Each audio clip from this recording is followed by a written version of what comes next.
Hi,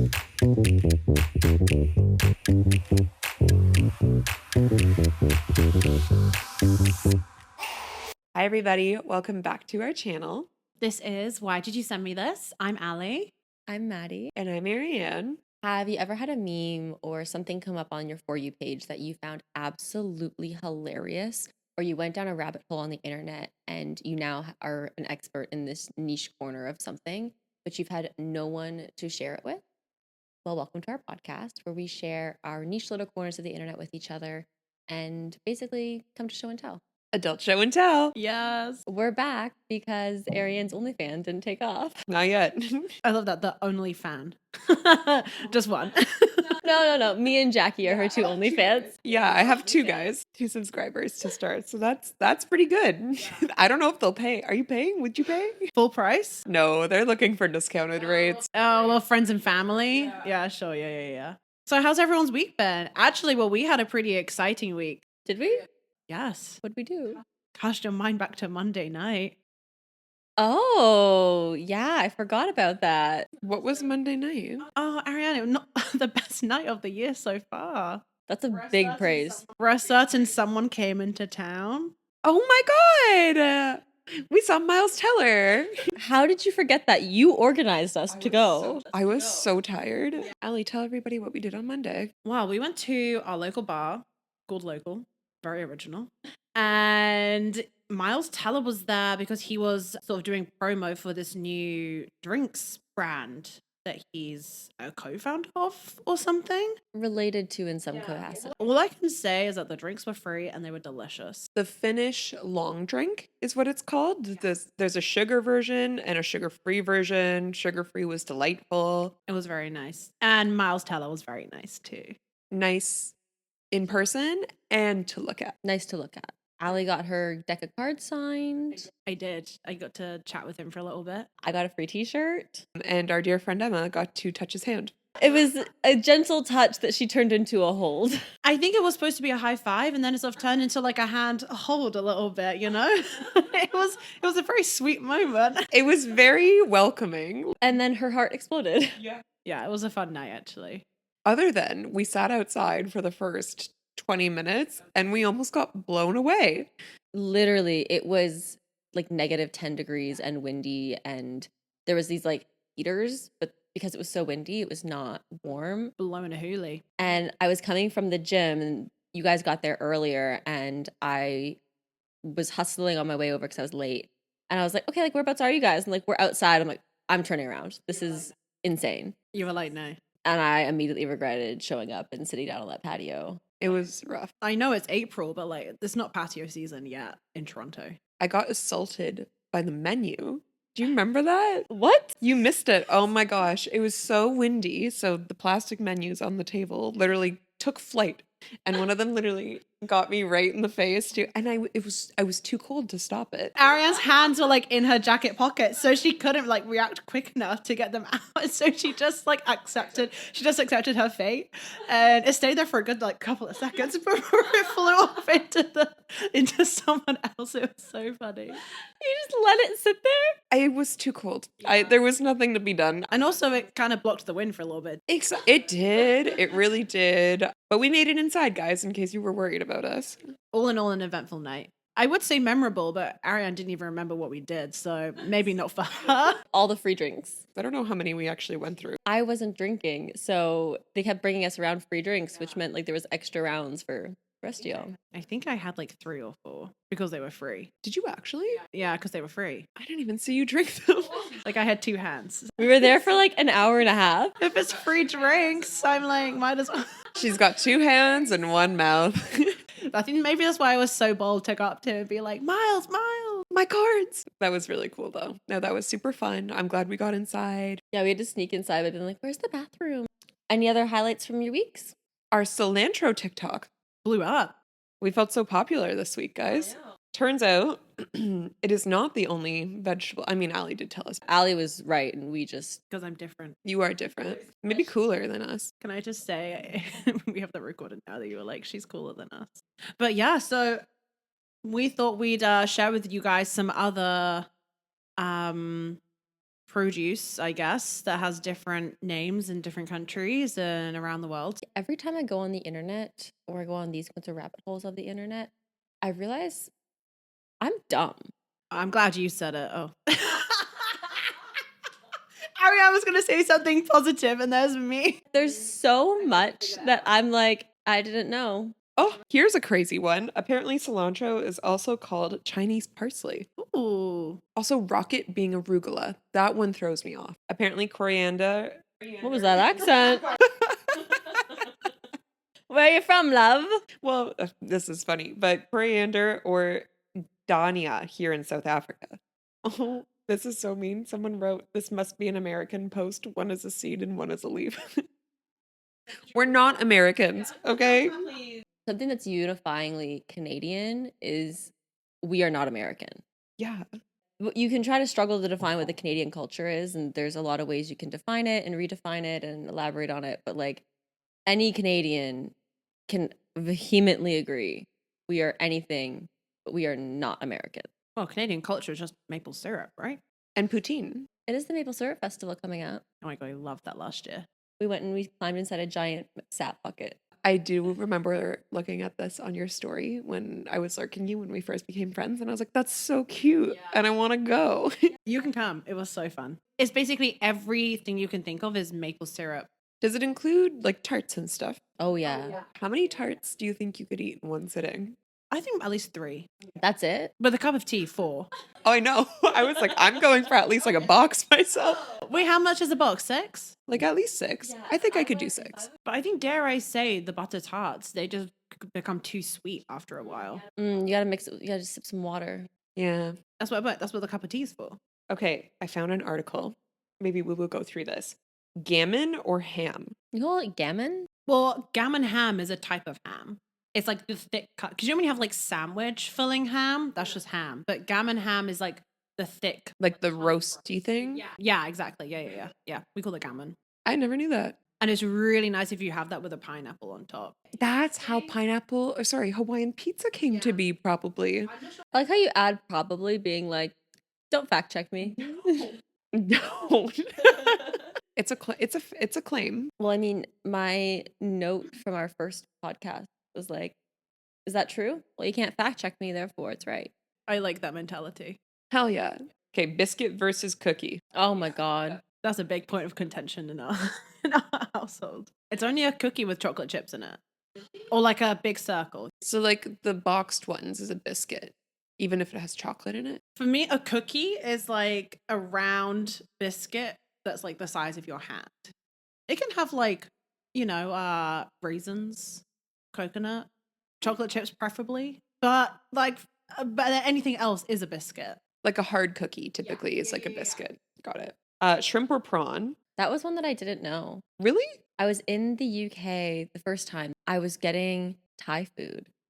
And they're like, oh, do you want prawn, tofu, or like pork? And I was like, the fuck are prawn? Oh, really? You didn't know what prawn was? I'm a small town kid. I didn't know. Yeah. And I was like, oh, these are delicious. Or like the prawn chips. I love those with a peanut sauce. There's a lot like prawn cocktail is a really big flavor of crisp back in the UK. Okay, so you'll eat those. Yeah. She's vegetarian, folks.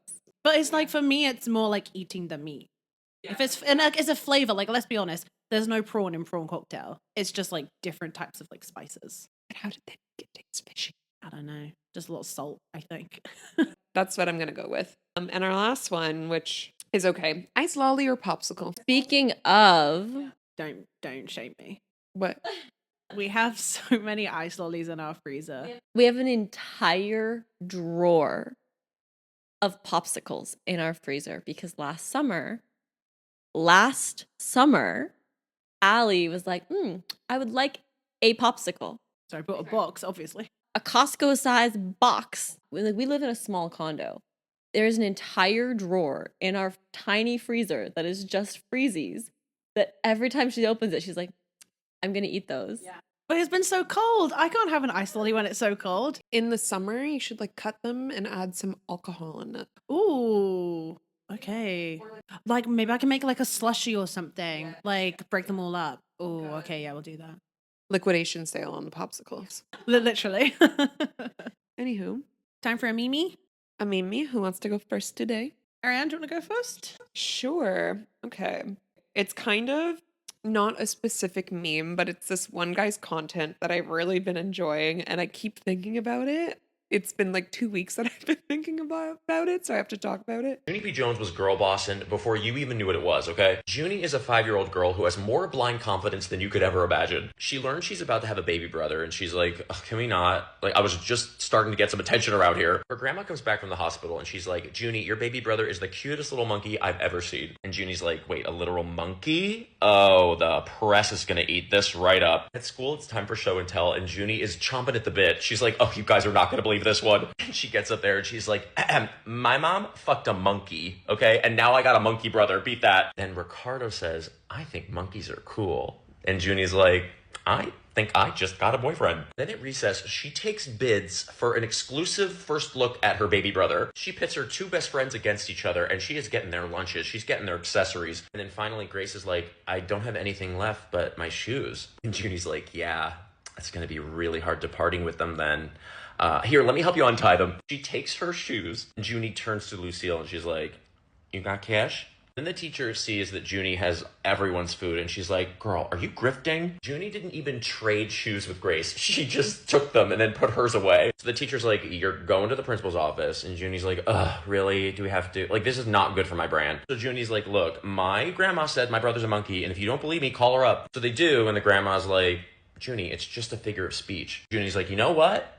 On second thought, hang up on her." So Junie has to tell the class that her brother's not really a monkey, and dumb Jim stands up and he's like, "We knew it." Junie's not having it. She's like, "Jim, I will jump you so fast you'll be breathing out of a tube." At the end of the day, Junie gets to finally meet her new baby brother. But then Ricardo walks by and he's like, "Cool." And Junie's like, "Hey, I'm glad I have a brother because he got me some attention." And that's really all she wanted.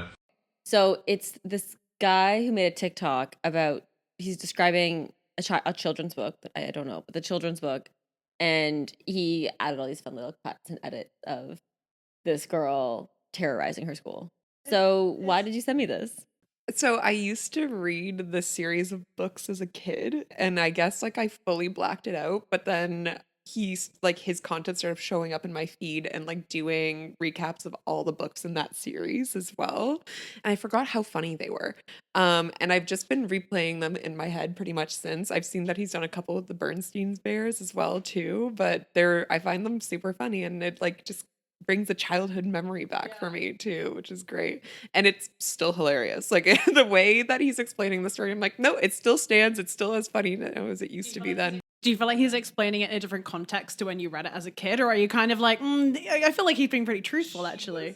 She was a crazy kid. Like I remember being like, there's no way I would ever have gotten away with any behavior like that as a child. If I ever did anything at school, I would be so scared to get home, like go home after grifting for people and getting them to give me stuff. And is that her MO, the character, Junie B? Junie B Jones is her name. She's a bit of a troublemaker. She was a troublemaker. I literally looked up a synopsis so I can tell you guys more about it. But the Junie B Jones books are a super popular children's series. They're about funny, curious, and sometimes sassy little girl named Junie B Jones as she navigates kindergarten and first grade. Honestly, I still feel like it's like navigating life in general too. Aren't we all still trying to figure out kindergarten and first grade? I'm still there. Like mentally, I never. Did you never graduate? I'm not stupid. Make sure you update your LinkedIn. Is there a GED equivalent for primary school? Like I think it's ABCs, yeah. They're like, try again. Does he do other recaps of like other children's books? Bernstein Bears he started doing too. Did you ever read those? No. I looked up also the top Junie B Jones books. So there's that one. There's Junie B Jones and the Stupid Smelly Bus was literally the name of the book. It's the one where it all started. It's like, well, tell us how you really feel. Junie B Jones is starting kindergarten and is very skeptical about riding the school bus. Basically, she's like, that place is yucky and disgusting. Like, I don't want to go on it. But like, is she wrong? No. Oh, you guys need to watch that one after. I'm going to send you the recap. He did that one too. It's so good. What else is here? Junie B Jones is a beauty shop guy. She tries to give herself and others makeovers after learning about beauty shops. You can only guess how that turns out, is what it says. ... Junie B Jones, first grader, toothless wonder. Ooh. Junie B Jones loses her first tooth and is very concerned about the tooth fairy. Kids love this one. For real, it feels. I remember being excited to lose my tooth when I read that book, actually. Because and by read it, my mom read it to me. Of course. But did you lose your teeth before or after reading the book? Think after, or just as it was starting. Yeah. I lost my first tooth when I was 5. Did you believe in the tooth fairy? Oh, hell yeah. Yeah. What did you get from the tooth fairy? A couple dollars here and there, like a toonie. Oh, nice. Okay. I used to get a pound. So like at the exchange rate, that's actually pretty equal. I'm glad the tooth fairy is fair across the board. I've seen some tooth fairies give their kids like $20 and like Insane. they didn't do anything. Life is happening to them and that's it. Honestly, I want to be celebrated for life just happening to me. Me too. But also, it is painful when you have a tooth removed. Well, removed. You know what I mean? You know when you were younger, there's one that's like really wobbly and you couldn't get it out. Did you ever do the tie it around with a piece of string to the door handle? Yes. What? Okay, good. I'm glad it's not just me. Looking at Maddie's face, I was like, I think that was a normal thing, right? Are you a masochist? It's because your mom is a dentist. That's why. But no, it was like a common thing, and like in books and TV shows, they would like tie dental floss to a tooth and like use a door to like pull it out. I saw that in cartoons. People genuinely tried to do that. If you want to be really fun, tie it to a remote control car and then just go, and then watch it go. I'm far too squeamish for this. Well, I'm squeamish too, but it is kind of fun at the same time. You know what I mean? Like it's gonna come up one way or another, and I'd rather that than someone put their hands in my mouth and just like pull it out. So my brother-in-law and my sister actually encouraged my niece to do the tooth, like the dental floss trick last year. She had like a super wiggly front tooth, so she was like, okay, if mom and dad are saying like it's cool, then like sure, why not? And I was there. One of my sister's friends was there. My nephew was sitting on my lap, and we're all watching her as she does this in the dining room. Wait, she was doing it on her own? No, we were assisting her in this process. I'm picturing this being like we've got, dinner and a show. Like after dinner, you're all sitting around the dining table. You're like, all right, come on now, out with the teeth. Come on now. Come on now. So she's so nervous about it at first because that like squeamish feeling of I still have to like kind of hurt myself to get the tooth out. So she does it. And then like falls to the ground for a second and looks back up and the dental floss is gone. We don't know where the tooth is. And there's blood everywhere. And she didn't know yet, but my nephew looks at her and is like, oh my God, and starts shrieking and crying. And because he's shrieking and crying, she starts shrieking and crying. And her tooth was gone. I think she swallowed it by accident. Swallowed your tooth? Yeah. It doesn't have to come out the other end? Yeah, it would break down. Oh, I don't know about that. It's tiny, like a baby tooth. That would come out the other end. Like a piece of corn? Kind of. And also think about it's going into like an acidic environment where like things will probably break it down. Like if you barf too much, bile breaks down your teeth anyways. So like if a tooth ended up in there. To summarize, she ended up having to write a note to the tooth fairy. Actually, it had a beautiful visual. Oh, saying like I don't have my tooth. I don't know where it went. Oh. Yeah, this is what happened. And like you could see the door closing and like her crying. But the tooth fairy was very nice to her that day. Very generous. Very generous for her traumas. Yeah. And my nephews. Yeah. Did your nephew also get a little something for his trauma? I don't think so. Hugs and kisses. Yeah. But he didn't lose a tooth that day. So tooth fairy can't visit them. Hugs and kisses does a lot for trauma. Truly. The other classic is like biting into an apple. And then like when you come away from it, just like seeing your tooth. Has that happened to you? Well, I'm not sure if it happened to me, but it definitely happened to someone in our family, yeah. All of this makes me so uncomfortable. But it's like when you're younger, your teeth are so wobbly anyway, and like an apple's like very crisp and hard. Bite into that, and then bye toothy. Alrighty, on to the next. Who wants to do theirs? I can go next. So, this isn't going to bode well for me, but there's 3 actors here. I don't know who any of them are. Yay, it's not just me who doesn't know anything about Hollywood. I have no idea who anybody is. But do you at least recognize their faces? If you don't know their names, like you recognize their faces, right? Do you? No, not at all. I don't know who any of them are. But it does say Pride and Prejudice cast Emma Corrin set for Elizabeth Bennet opposite Jack Lowden's Mr. Darcy. Olivia Colman also joins. I don't think I understood any of those words. Did I read that wrong? No, you did. No, you read that correctly. Okay, I also felt like I didn't know what I was reading. Like, that felt like AI putting together a sentence, and you're like, what? Okay, because I didn't realize that this was so niche to me. Okay, Well, then you picked well. and this is why we have our podcast. So it was announced recently that they're going to do a remake of Jane Austen's Pride and Prejudice. You guys must know Jane Austen's Pride and Prejudice. Not amazingly well, but I know it. Oh, have either of you read it? I've watched the movie. Okay, that counts. Maddie? I downloaded it to my Kindle. That's a start. That's definitely a start. You go, girl. So, as I'm sure a lot of our listeners know, Pride and Prejudice is one of Jane Austen's most celebrated works. And it's set in Regency, England. So, Elizabeth Bennet and Mr. Darcy. And it's like one of the OG, like, bad boy, grumpy sunshine kind of love story. But it's set obviously in the time period that it was written and set in. There's lots of airs and graces, there's some miscommunication, but all in all, it's a happy ending. And it's one of my favorite books. It's one of my favorite movies. And now they're going to make a new series. Oh, it's going to be a TV series. Yeah. So there's been a lot of different Pride and Prejudice adaptations up until this point. So you've obviously got the 1995 series with Colin Firth. Obviously. Love Colin Firth. And Jennifer Earle.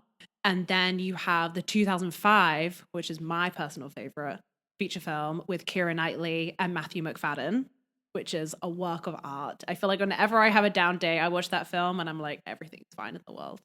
Can you paint a picture for me? Do you have a cup of tea when you watch it? Oh, yeah. Usually, okay, so in my parents' household, I think about once a year, me and my mum will watch the series, the 1995 series, and it's always when we're doing the ironing. And my mum, she gets out the ironing board, we put on an episode, we sit, we do the ironing, we watch it together with a cup of tea, obviously, and it's just so wholesome and fun. And That's so cute. Aw. Yeah, you say you watch it when you're sad. yeah. Well, not sad, but like, you know, it's a cozy film, predictable, because I've seen it so many times. We've lived together for a little bit now. I've never seen you put this on. I'm glad life is going well for you. Well, yeah, the past 4 months have been okay. She's doing good, guys. But I think what it just celebrated, and actually this is very timely news because obviously in 2025, the 2005 film just celebrated its 20 years and it was actually re-released in certain cinemas to celebrate the 20th anniversary. So yeah, I'm kind of interested to see what the new adaptation will be like. So it's going to be a series again now. Yeah, it's going to be a series and it's also going to be a Netflix series. Oh, I love that. I'm kind of apprehensive about that because I'm not sure if you guys saw Persuasion, which is another Jane Austen novel that they did a Netflix film of with Dakota Johnson.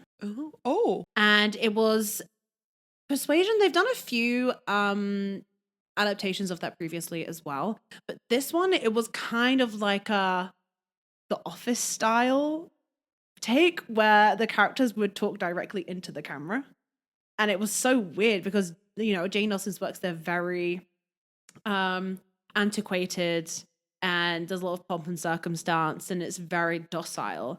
And all of a sudden having this kind of like modern spin, kind of like Bridgerton-ized version of it, just didn't land. No one really liked it. So I'm kind of scared that that's going to happen with this one again. I'm like, please don't ruin the one thing I have in this world. That's bad. The way you described the book was just like so beautiful just now. The words that you picked, I would never have used in my vocabulary. What did you say? Antiquated? Docile? And there was another thing that you said. And I was like, wow, you painted that imagery so beautifully for me. Okay, well, maybe this will inspire you to read the book. It kind of makes me want to now. Yeah. It's just a lot of yearning in there. It's just, I just love it so much. Life was simpler back then. No, didn't have the rights. No, yeah, women didn't have rights, but also, less responsibility. Let's be honest. Literally, women's responsibility was getting a husband and then popping out babies. According to those standards, we are all failures. Yes. See, I was about to be like, seems harder than you'd think. And they would get married at like, I don't know, 18. If I got married to the boyfriend I had at 18, ugh, No, not good. not good. Do you know these actors well? Yes. Who are they? So Emma Corrin, she is most known for playing Princess Diana in The Crown.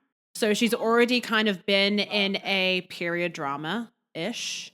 And she was also in Nosferatu, which came out recently, which is a period drama, and some other things. So she's a pretty, well-known in other spaces actress. And she is down to play Elizabeth Bennet, which is the main character.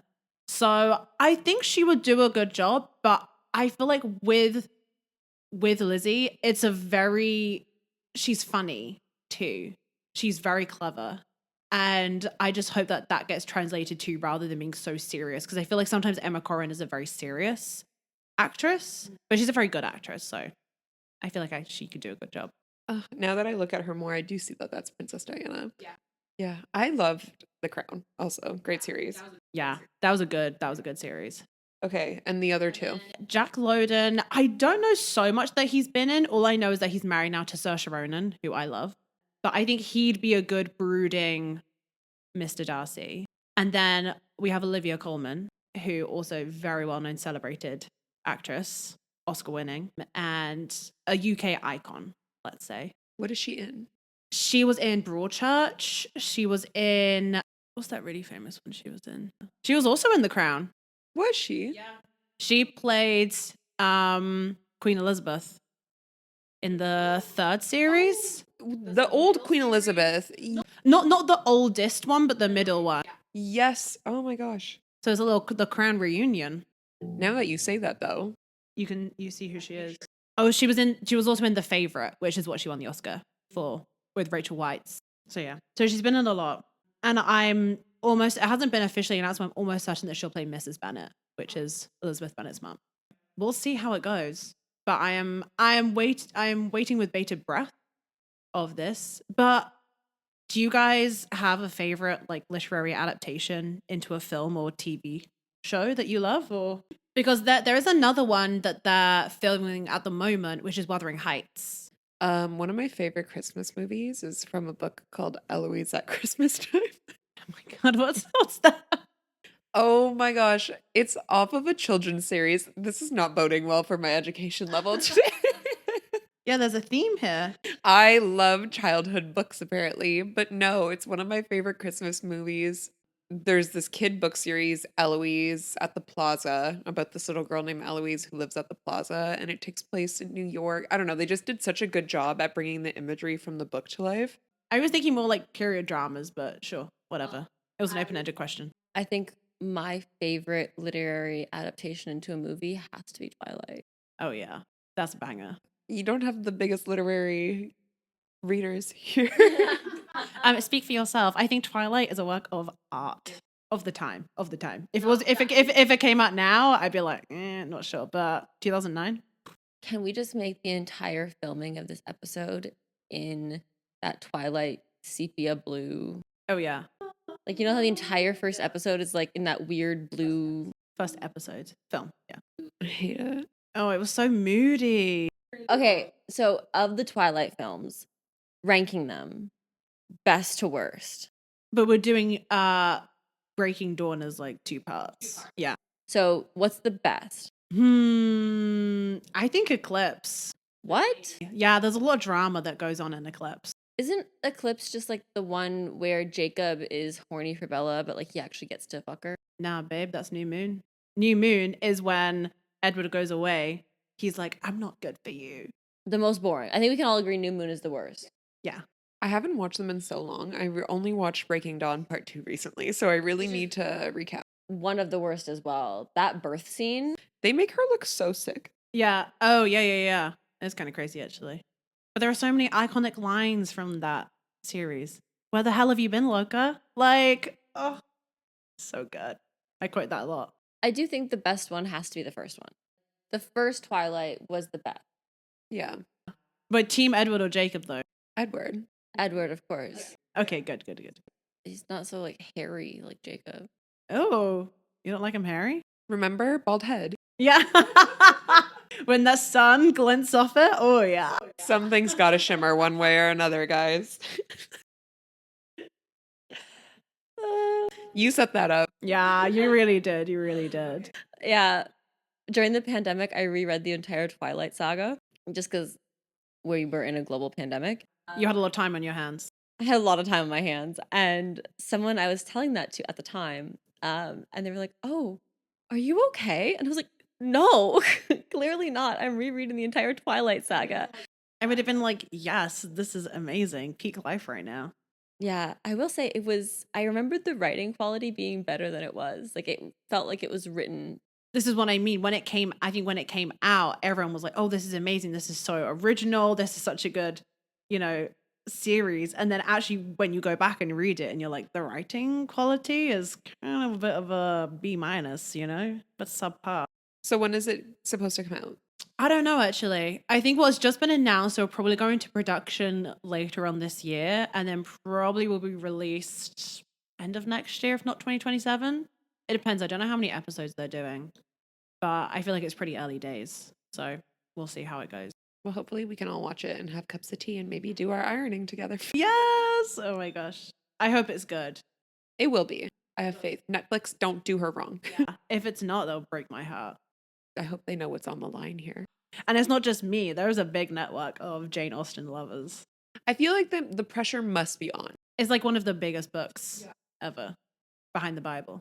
It goes the Bible, Pride and Prejudice. That's it. That is the order. for most copies sold, yeah. As we said, you can't fact check us. Therefore, you're right. No, in my mind, yeah, that is true. We just be spitting facts on this podcast. And then it's Junie B Jones underneath that one too. So Oh my god, then it's all my children's books. Okay. What an excellent segue. I was gearing that up. Oh my god, for so long too. gearing it up, love that. That's good. That's a good one. It's so good. She's going with sound effects and puns this week, guys. Yeah, improvements on a weekly basis, everybody. She's really stepping it up again. As I said, I've got a lot to say.